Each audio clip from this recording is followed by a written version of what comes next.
Army takes full control of al-Dolu'eya and clears new areas of ISIL terrorists. On the eve of the UN Security Council's vote on a draft resolution to end Israel occupation, new storming ends and escalation of Israel aggression are reported. More than 40 bodies of the passengers of the Malaysian airplane that crashed in the Indian Ocean 2 days ago are retrieved.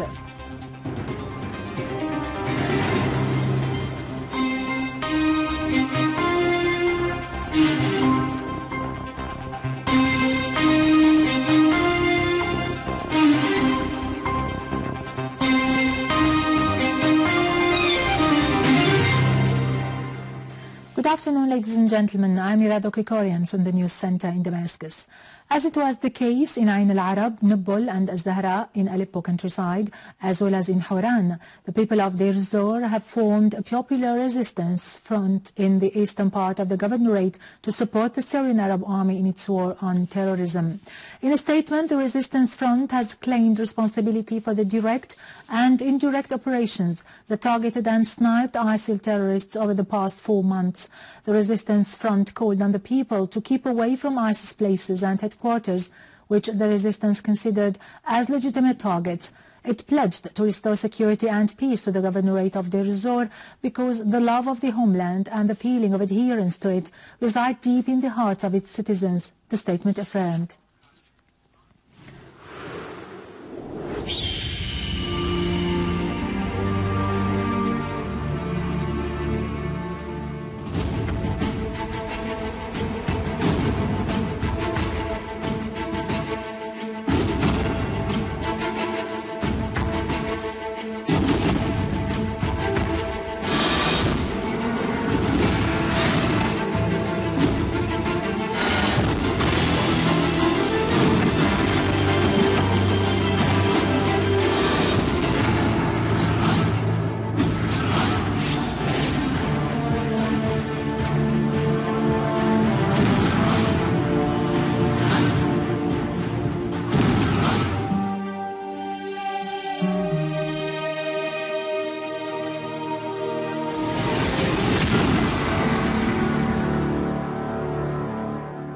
Welcome back.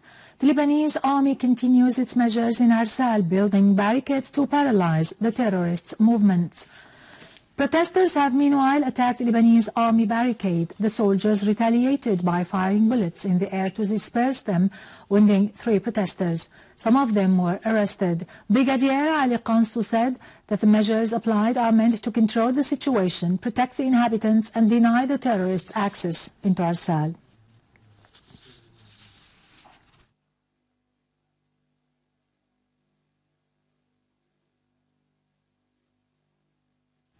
In Iraq, the Iraqi army maintained full control on al-Dolu'eya, south of Tikrit, in Salah ad-Din governorate, and lifted the siege which was imposed on it by ISIS terrorists, killing dozens of them and injuring others. The Iraqi army also defeated ISIS terrorists, expelling them from the 2 areas of al-Bahrain, south of Tikrit, and at-Tureshe, south of Samarra, killing 27 terrorists. In Sinjar, Iraqi forces foiled an attack by ISIS terrorists, killing many of them. The Iraqi army also liberated many areas in Salah ad-Din governorate, killing 215 ISIS terrorists, as the Iraqi Air Force killed 23 dangerous terrorists, including Mizher Dadoush, the responsible for the explosive devices in ISIS. On the other hand, the terrorist organization of ISIS executed by gunfire one of their so-called rulers in Al-Qayyara in Al-Mosul.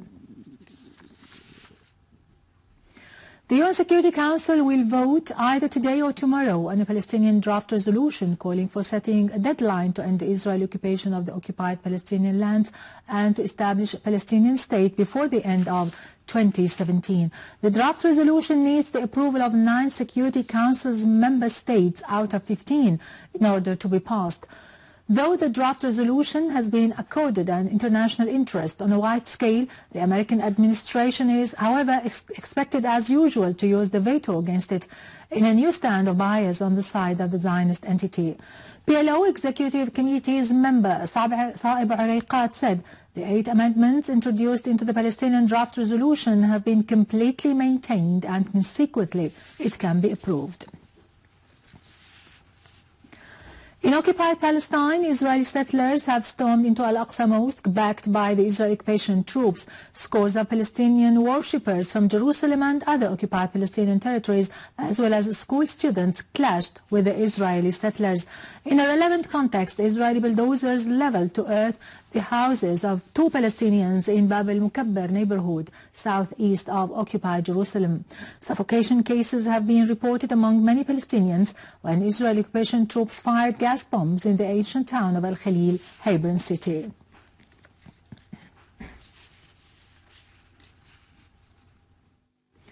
Dozens of Bahrainis have demonstrated against arresting the General Secretary of Al-Wefaq opposition society Ali Salman by Al-Khalifa authorities. The demonstrators stressed that Al-Khalifa are trying to overcome the opposition movements by all means.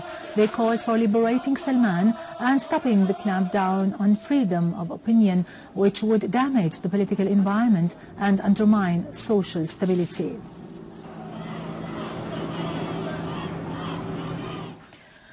Indonesian authorities said they retrieved 40 bodies of the passengers on the AirAsia plane that crashed last Sunday, carrying 162 people on board.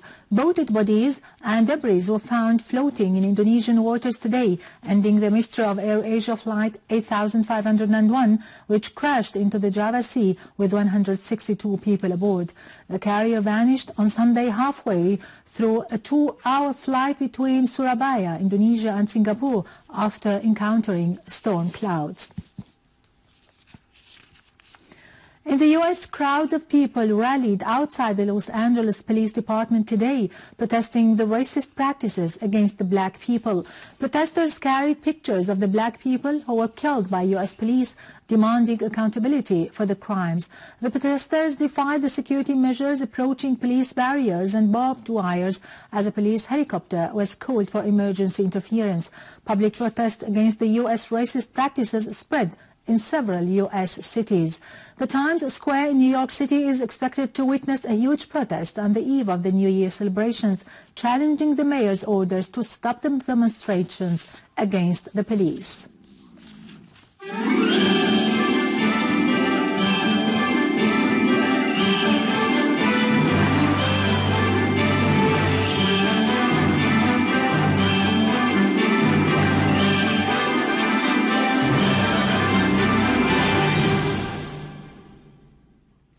Finally, and in our local news, the Patriarchal Commission of Mar Afram, the Syriac for Development, in cooperation with the Children of the Homeland Group, a religious social play was presented at the Holy Cross Church entitled The Return of the Child of the Cave on the occasion of Christmas.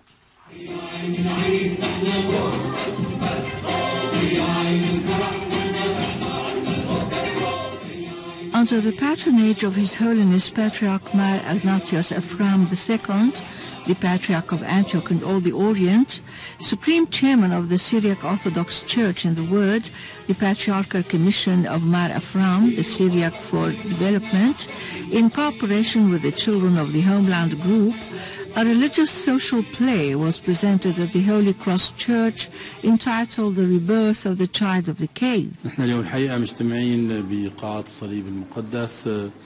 We are gathered here at the Holy Cross Hall to present a play about the rebirth of the child of the cave, a Christmas festivity to invoke this holy occasion amidst the tragic events Syria is passing through, and to say to the world that we are the children of life, not death. The title is Return of Cave Child. This play is an invitation to restore this occasion from Santa Claus to the child Jesus. It's for the whole family to say Merry Christmas and Happy New Year. This is an invitation for Jesus Christ to restore his place instead of Santa Claus. Merry Christmas for all. The play talks about the rebirth of Jesus Christ, the child of the cave, who has been forgotten by the world that has confined its interests to Christmas decorations and parties.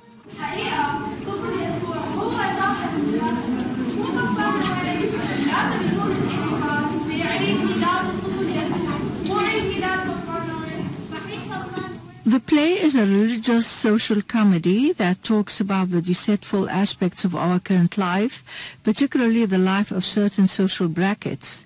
It embodies the grief and joy of the Syrians and reflects the need to pursue all available means in order to alleviate the repercussions of the present crisis through art and culture to ultimately overcome the pain and proceed towards a better future.